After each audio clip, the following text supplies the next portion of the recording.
कल हम लोग कथा में कहाँ पर थे, किसी को याद है? धुंधुली धुंधुकारी के पास। हाँ, धुंधुली धुंधुकारी के पास तो थे ही, परंतु उस कथा में कहाँ थे? हम लोग कथा में वहाँ पे थे। धुंधुकारी की धुंधुली और आत्मदेव शर्मा आत्महत्या कर लिए हैं और धुंधुकारी का भी मौत हो गया है। बहुत ही खतरनाक तरीके से मौत हुआ है धुंधुकारी, बहुत ही डेंजरस तरीके से। और जब धुंधुकारी मरा तो प्रेत बन गया है और प्रेत बनकर भजन के माध्यम से हम सबको एक सूचना दिया कि हर बात को भूलो मगर माँ बाप को मत भूलना, उपकार इनके लाखों हैं, इस बात को मत भूलना। क्या बोल रहा है धुंधुकारी कि हर बात को भूल जाओ, हर वस्तु को भूल जाओ, पैसा रुपया सोना चांदी हर एक चीज को भूल जाओ, परंतु माँ बाप को मत भूलना, क्योंकि उपकार इनके लाखों है, इस बात को मत भूलना। हर बात को भूलो मगर माँ बाप को मत भूलना।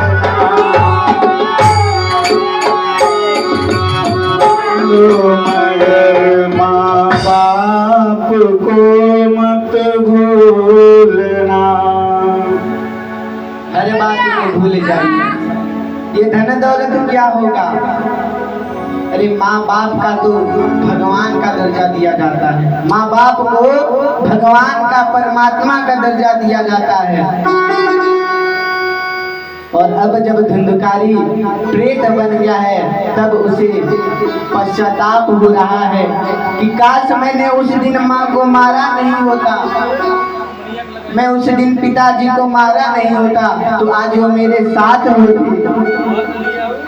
आज उसे वो दिन याद आ रहा है जब उसकी माँ चम्मच से उसे भोजन कराती थी, पिताजी खिलौने लेकर अपने साथ खिलाते थे।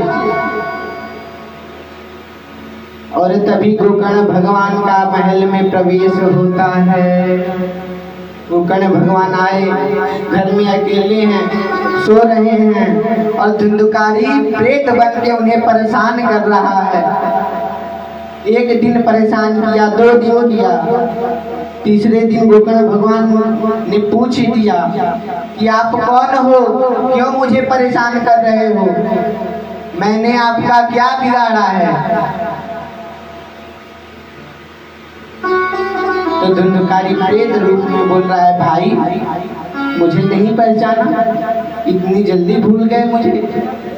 अरे मैं आपका भाई धुंधुकारी हूँ, मैं ही वो पापी हूँ जो एक माँ को मार दिया, मैं ही वो दुष्ट हूँ जो पिता को मार दिया। पश्चाताप कर रहा है और फिर बोल रहा है, भाई मैं आत्मा बन गया हूँ, प्रेत बन गया हूँ, मैं दर दर भटक रहा हूँ, मेरी कष्टता को दूर करने का कोई उपाय बताओ, कोई उपाय करो। तो गोकर्ण भगवान बोलते, भाई मुझे तो इसका उपाय पता नहीं है, परंतु मैं जरूर इसका उपाय जरूर ही खोज कर लाऊंगा। और उसी समय गोकर्ण भगवान घर से फिर से निकल गए और भगवान नारायण के पास पहुंच गए। एक बार प्रेम से बोले नारायण भगवान की जय। और नारायण भगवान के पास पहुंच करके स्तुति करने लगे, प्रार्थना किए, दंडवत प्रणाम किया। फिर बोलना है, प्रभु हमें एक हल चाहिए, एक उपाय चाहिए। भगवान ने तुरंत बोला, अरे बोलो राजन क्या चाहिए, किस चीज का तुम्हें उपाय चाहिए?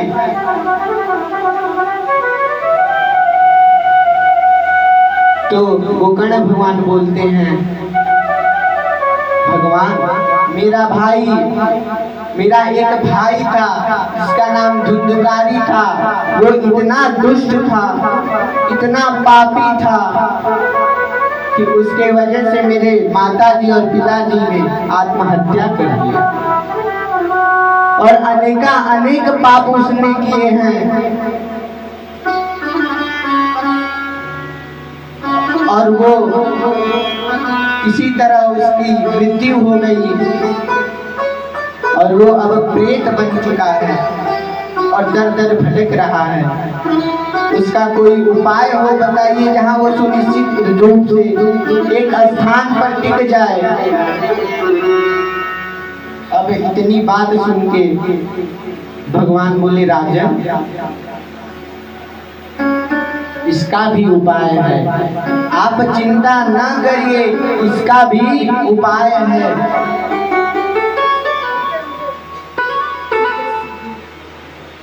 भगवान बोलते हैं, प्रभु राजन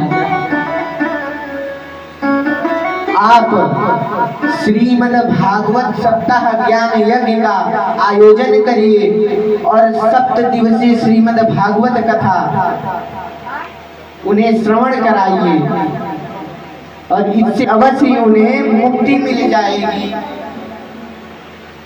इतना सुनकर गोकर्ण भगवान बोले, वो तो प्रेत हो चुका है, वो कैसे सुनेगा?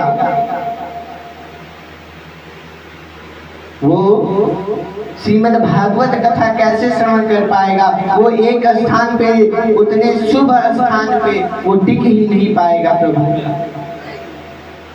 भगवान बोले, राजन इसका तो उपाय मैं नहीं बता पाऊंगा, आपके पास खुद इसका उपाय है। तो गांव के बाहर नगर में थोड़ा सा जगह छोड़ा गया था। तब गोकर्ण भगवान ने वहां श्रीमद् भागवत कथा का आयोजन किया और वहीं पे 7 बांस का स्तंभ था। उसी में किसी तरह धुंधुकारी को अटका दिया गया और उसने 7 दिन कथा श्रवण की। उसी में 6 दिन कथा श्रवण की, 7वें दिन की कथा समाप्त हुई।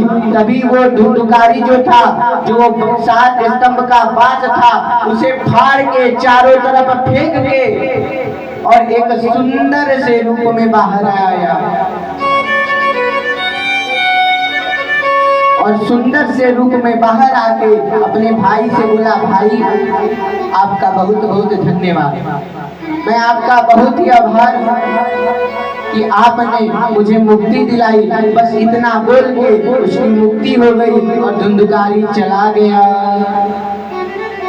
तो भक्तों, श्रीमद् भागवत कथा श्रवण करने से जब धुंधुकारी जैसे प्रेत की मुक्ति हो सकती है, तो हम और आप तो अलग ही बात है। इसीलिए बोल रहे हैं, मैया अपने अगल बगल जितने लोग हैं सबको, अड़ोसन पड़ोसन सबको पकड़ पकड़ के लाइए कथा में, सबको पकड़ पकड़ के लाइए। अब कुछ मैया लोग बोलेंगे, हम काहे लाए, पड़ोसन को हम काहे पुण्य दिलाएं? लेकिन ऐसा नहीं है। यदि आप अपने तो आ रही हैं, अपने साथ 1-2 लोग को और लेकर आ रही हैं ना, तो आपका जो पुण्य है वो मिलेगा ही मिलेगा। उनका जो पुण्य उनको कथा श्रवण करने से मिलती है, उसका आधा पुण्य आपको मिल जाएगा। तो मैया अगल बगल अड़ोसन पड़ोसन जो लोग हैं सबको पकड़ पकड़ के लाइए। नहीं आती, अरे चल कथा सुनने चल। देखिए सही बात है, आप लोग बोलेंगे कि काम है, हम मानते हैं कि आप लोग के पास काम है, परंतु हम तो 1-2-3 महीने के लिए तो आए नहीं हैं, 7 दिन के लिए आए हैं। बस किसी तरह 7 दिन, बस 3 घंटे आपसे मैं समय मांग रहा हूँ, 3 घंटे के लिए ही बस। और दोपहर के 3 से 6 बस यही समय आपसे मांग रहा हूँ। इस समय तो सभी लोग खाली ही रहते हैं।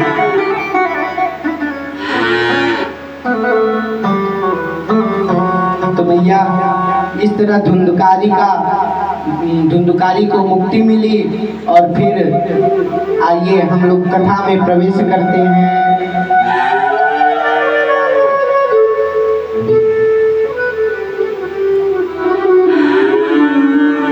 आइए अभी तक देखिए हम लोग श्रीमद् भागवत कथा में, श्रीमद् भागवत महापुराण में प्रवेश नहीं किए थे, लेकिन अब करेंगे। आइए श्रीमद् भागवत कथा पद्म पुराणोक्त महात्म्य के 6 अध्यायों में से प्रथम अध्याय में प्रथम श्लोक में श्री वेद व्यास भगवान ने क्या लिखा है? सच्चिदानंद रूपाय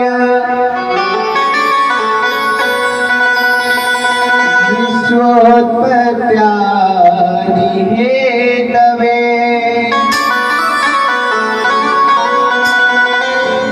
तापत्रय विनाशाय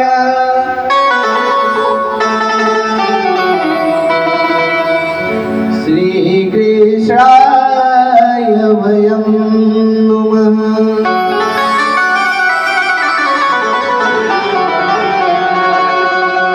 श्री कृष्णाय वयं नमः।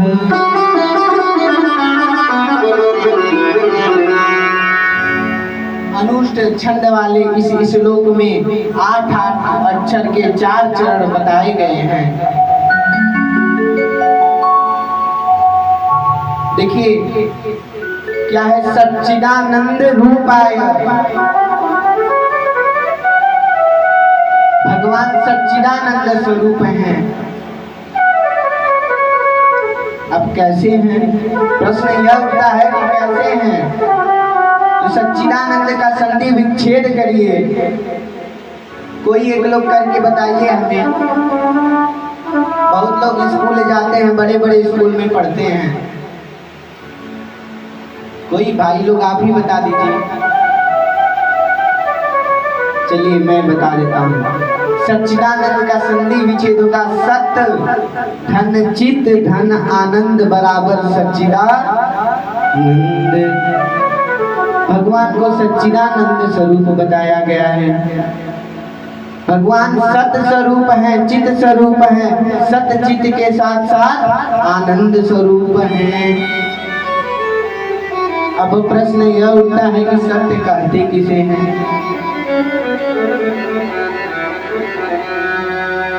सत्य कहिए जो बिन से नाही। एक वृंदावन के अद्भुत संत जी थे, भक्तमाली जी महाराज। वो बहुत ही सुंदर बात सच्चिदानंद के अर्थ में कही है। क्या कही है? सत्य कहिए जो बिन से नाही, चित चैतन्य सकल घट माही। आनंद घट घट करे अनंत, ताको नाम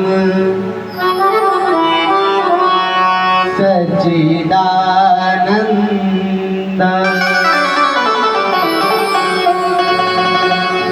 क्या कहते हैं? सत्य कहिए जो बिन से नाही, चित चैतन्य सकल घटना। भगवान को सत स्वरूप बता रहे हैं, लेकिन मन में, हमारे आपके मन में यह प्रश्न जरूर उठता होगा कि सत्य कहते किसे हैं?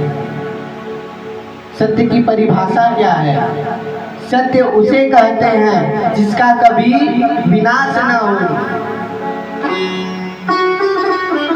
सत्य कभी हटता नहीं है।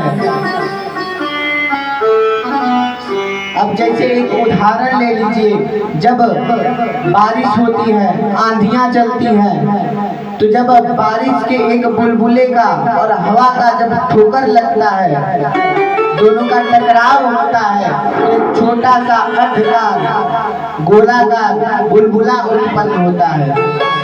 अब आप हमें ये बताइए कि क्या वो बुलबुला बारिश होने के पहले था कि बारिश होने के बाद है? बस 1 मिनट के लिए वो था, 1 मिनट के लिए हमें दिखा था। ठीक वैसे ही भगवान सत्य स्वरूप हैं। जैसे हम लोग का ये शरीर जो है, ये शरीर भी हम लोग का सत्य नहीं है। ये जो शरीर है ना, ये सत्य नहीं है। माँ के पेट में आने से पहले मेरा कोई था पता? आपका पता था? कोई जानता था कि आप आएंगे, ये आएंगे? हम लोग का ये शरीर सत्य असत्य है, लेकिन इस शरीर में जो परमात्मा विराजमान है, आत्मा विराजमान है, वह सत्य है।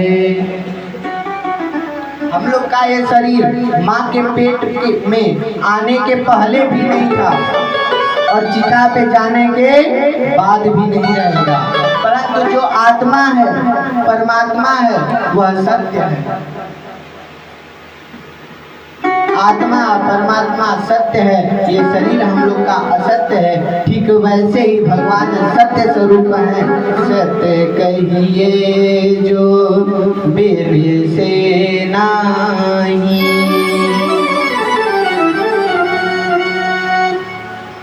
अब भगवान को चित्त स्वरूप बताया गया है। चित्त चैतन्य सकल घट माही, नास्तो विदते भावो न भासो विदते नमः। अब भगवान को चित्त स्वरूप बताया गया है। जो ये हम लोग का चित्त है ना, चेतन है ना, ये हम लोग का जैसे शरीर असत है, वैसे अचित भी है। अब कैसे अचित है?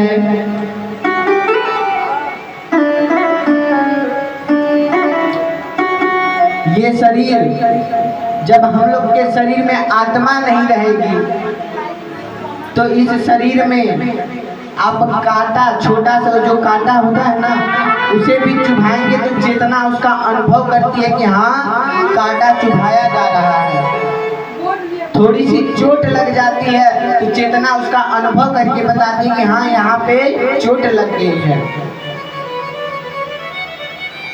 परंतु जब हम लोग के शरीर में आत्मा नहीं रहेगा, परमात्मा नहीं रहेगा, तब इस शरीर में चाहे कांटा चुभाइए, चाहे चोट लगे, चाहे फरसा चलाइए, फावड़ा कुछ भी चलाइए, इस शरीर का पोस्टमार्टम कर दीजिए, परंतु कुछ पता नहीं चलेगा, न हमको न आपको,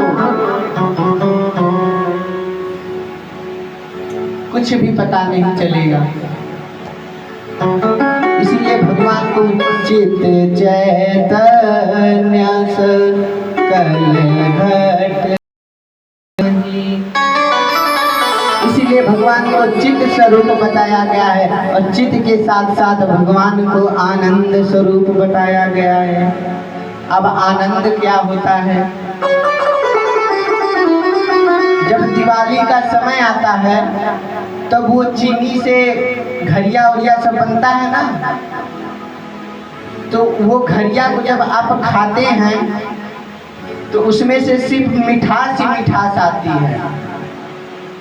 हाथी घोड़ा सब कुछ बनता है, उसमें से सिर्फ मिठास ही मिठास आती है। ठीक वैसे ही भगवान आनंद स्वरूप है। आइए एक छोटा सा प्रसंग था, जब भगवान श्री कृष्ण के सभी पुत्र अपने में लड़ कर कट कर मर रहे थे ना, तो भगवान वहां बैठकर देख रहे हैं सब लीला। यहाँ पे लड़ाई युद्ध चल रही है, भगवान यहाँ बैठकर सब लीला देख रहे हैं। उनके सभी पुत्र अपने में ही लड़ रहे हैं, कट रहे हैं, मर रहे हैं, परंतु भगवान यहाँ बैठकर हंस रहे हैं, आनंद स्वरूप में है। अच्छा ये बताइए, यदि आपके 2 बच्चे हैं अपने में लड़ रहे हैं जायदाद संपत्ति के लिए, तो क्या आप हंसेंगे? भैया बताइए, क्या आप लोग हंसेंगी? लेकिन भगवान क्या, भगवान पास जाकर किसी को मना भी नहीं कर रहे हैं, बस दूर बैठकर सब देख रहे हैं और आनंद स्वरूप में हंस रहे हैं। ठीक वैसे ही हमें भी इस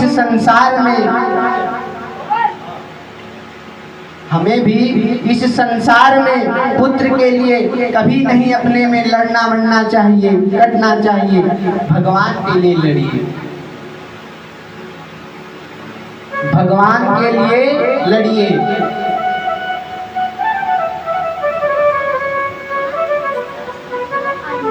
इस कलयुग, ये तो कलयुग चल रहा है, अनेक पाप हो रहे हैं। इस कलयुग की आयु लाखों वर्ष है, इस कलयुग की आयु लाखों वर्ष है, और इस लाख वर्ष में अभी तक 5000 वर्ष ही बीते हैं। सोचिए, जब 5000 वर्ष में इतने सारे पाप हो रहे हैं। कलयुग में एक इंसान की कितनी आयु है, किसी को पता है? किसी को नहीं पता। कलयुग में एक इंसान की 100 वर्ष की आयु है, परंतु इस समय कोई 100 वर्ष जीवित रह रहा है? 70-80 आते आते सब लोग लटक जा रहे हैं, चल रहे हैं। चलो भैया, ले चलो हमें गंगा जी की।